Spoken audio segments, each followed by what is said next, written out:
तो अपने जीवन को बैलेंस लेकर चलो, बैलेंस करके चलो। अगर जीवन का बैलेंस अच्छा होगा तो आप खुश भी रहेंगे और सुखी भी रहेंगे। अब देखो, परिवार का मुखिया होता है, उसके बच्चे होते हैं, बीवी होती है, भाई बहन होते हैं, सबके साथ वो कैसा बर्ताव करता है कि सारे के सारे खुश रहें, तो उनका परिवार देखो कितना अच्छा चलता है। अगर एक भी बच्चा बीच में से कोई फैल जाए कि भैया मैं नहीं बात मानता, तो बाप उसको कैसे कंट्रोल कर लेता है और फिर वो बैलेंस करके चलता है, तो कितना अच्छा चलता है। अब देखो, तीन भाई थे। अब तीनों भाइयों में एक बड़ा भाई था, वो सारा काम वही करता था, छोटों से करवाता था, और सब मिल के काम करते थे। अब एक जगह पे उन्होंने अनाउंसमेंट कर दिया कि भाई यहाँ पे दान देना है। अब दान देने के अंदर उन्होंने नाम बड़े भाई का बोल दिया।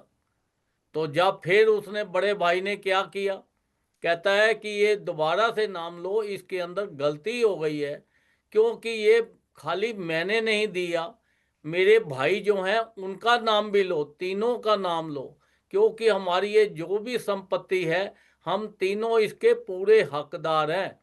तो हम तीनों मिलके काम करते हैं, तो ये दान के अंदर भी तीनों का नाम दो। देखो उसने कितना बैलेंस बना कर चला कि देखो, अगर उसका अकेले का नाम होता, छोटों का नहीं होता, तो उनके मन के अंदर भी विचार आ जाता है, देखो बड़े भाई का नाम आ गया।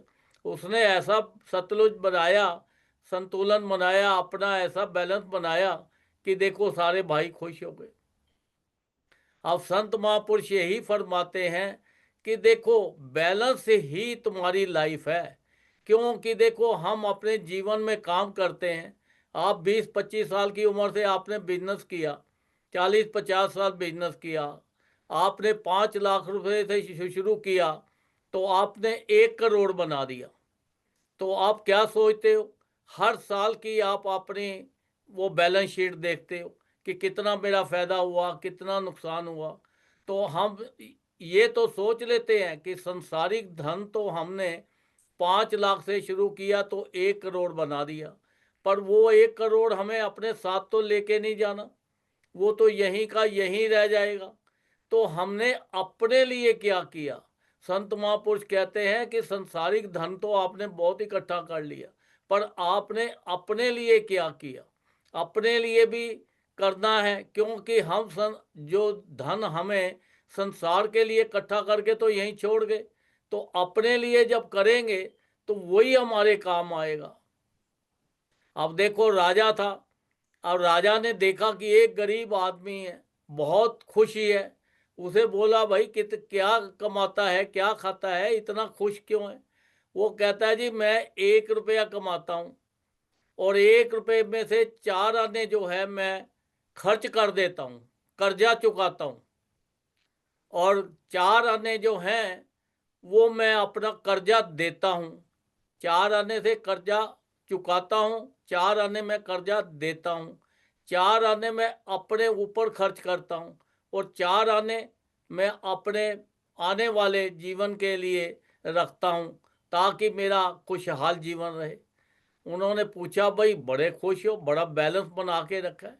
उसे पूछा कि ये मेरी समझ में नहीं आया। राजा ने फिर पूछा कि बताओ मुझे कि ये 4 आने का आपका कैसे आप बैलेंस बना के रखे है, क्या करते हो।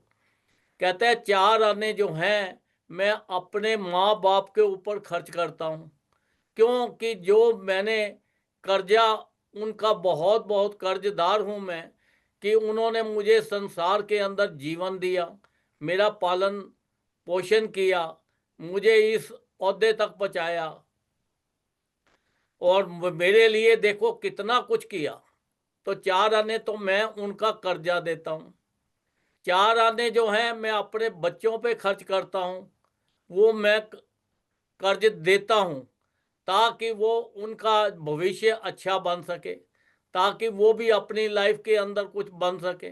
तो 4 आने उनके ऊपर खर्च करता हूँ, वो कर्ज देता हूँ। 4 आने मैं अपनी लाइफ के ऊपर, अपने खाने पीने, घूमने पहनने के लिए, अपने इंजॉय के लिए करता हूँ।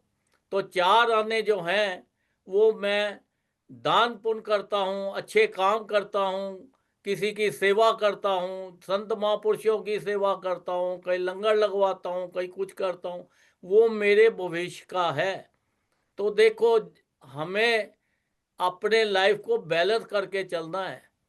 जैसे हम अपने बिजनेस का देखते हैं कि हमें कितना घाटा हुआ या कितना फायदा हुआ, ऐसे ही लाइफ के अंदर हमें देखना है कि हमारी लाइफ के अंदर जो हम अपने कर्मों का, पिछले कर्मों का साथ लेके आए हैं, जो हम ये सुख भोग रहे हैं या दुख भोग रहे हैं या कुछ भी है, ये अपने पिछले कर्मों का फल है हमारा।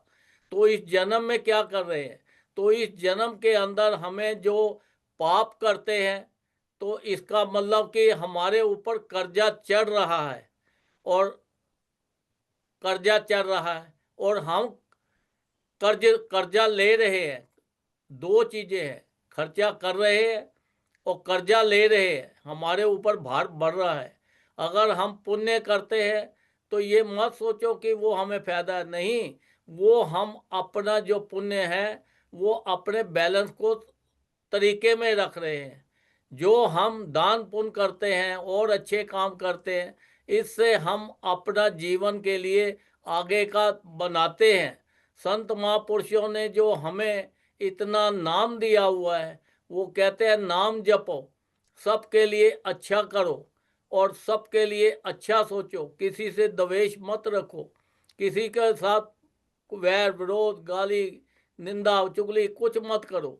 ये ही आपका फ्यूचर अच्छा बनाता है, ये हम आगे के लिए अच्छा कर रहे हैं। अगर हम लोगों की बुराइयां निंदे करते रहेंगे तो हमारा फ्यूचर अच्छा नहीं बनेगा। हम तो यहीं पे अपना जो पीछे लेके आए हैं, जो हम खा पी रहे हैं, जो हम इंजॉय कर रहे हैं, ये तो हम खर्चा कर रहे हैं, तो हमें आने वाले जो टाइम है उसके लिए भी तो बनाना है, क्योंकि ये आत्मा जो है ना मरती है ना जलती है ना पानी में डूबती है, ये बार बार जन्म लेती ही रहती है, कभी किसी रूप में कभी किसी रूप में। ये अपने कर्मों के मुताबिक है। अगर हम बहुत अच्छे कर्म करते हैं तो हमें फिर दोबारा इंसान का ही रूप मिलता है, तो हम फिर जाके उसके अंदर भजन करते हैं, भक्ति करते हैं, दान पुण्य करते हैं, नाम जपते हैं। संत महापुरुषों ने तो देखो हमारे लिए बार बार कृपा करके हमारे लिए तो कितने कर दिए। उन्होंने तो हमारे ऊपर इतनी कृपा करके 5 नियम बना दिए, श्री आरती, पूजा, सत्संग, सेवा, सिमरन और ध्यान।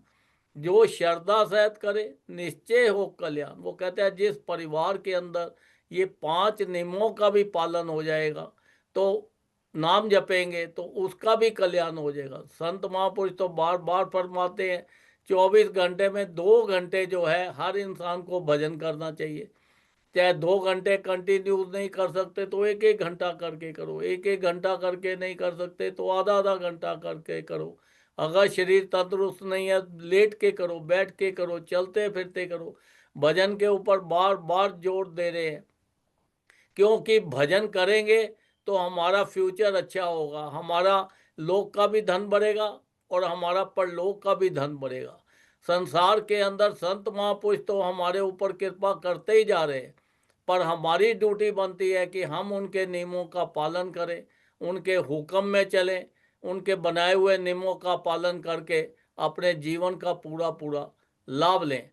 संत महापुरुष फरमाते हैं कि देखो ये बैलेंस ही आपका एक जीवन है। अगर आपने बैलेंस अच्छा कर लिया तो आप अपने जीवन में संसार में भी सुख भोगेंगे और परलोक में भी सुख भोगेंगे। अब देखो एक परिवार था, अब वो परिवार के अंदर उन्होंने अपना बहुत अच्छा चल रहा था, माँ बाप की बात मानते थे, बच्चों की बात मानते थे, सब एक दूसरे की बात से बहुत सहमत थे, बैलेंस बना हुआ था। उनमें से एक लड़का उनका जो था उसको गलत आदत पड़ गई। वो गलत आदत पड़ने से उनके घर का माहौल ख़त्म हो गया। अब माँ बाप करते करते, अब माँ बाप ने बहुत कोशिश की कि वो बच्चा सुधर जाए, पर वो नहीं सुधरा। उसके क्या हुआ कि उसके माँ बाप भी दुनिया से चले गए और उसका परिवार भी सारा बिखर गया। तो संत महापुरुषों के पास फिर एक बार गए। संत महापुरुषों ने उनके माँ बाप की तारीफ की और कहा कि देखो, उन्होंने तुम्हारे सबको संभाल के रखा हुआ था, आपने एक ने गलती करके तो सारे परिवार को उथल पुथल मचा दिया। तो संत महापुरुषों की कहना मान के उनसे नाम दान लेके फिर वो भजन करने लगा, नाम जपने लगा, माँ बाप की बनाई हुई आदतों पे चलने लगा। तो उनका फिर देखो परिवार एक हो गया।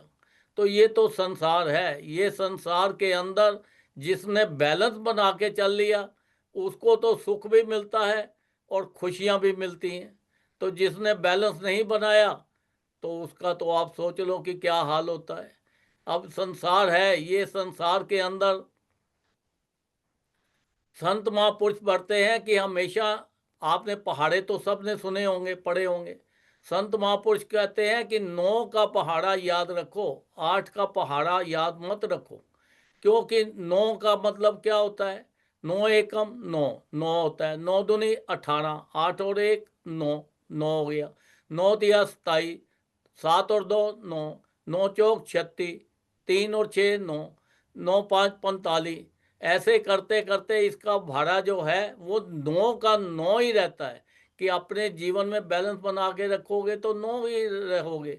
तो जो संसारी जीव हैं ये 9 का पहाड़ा तो भूल गए, ये 8 का पहाड़ा याद रखते हैं।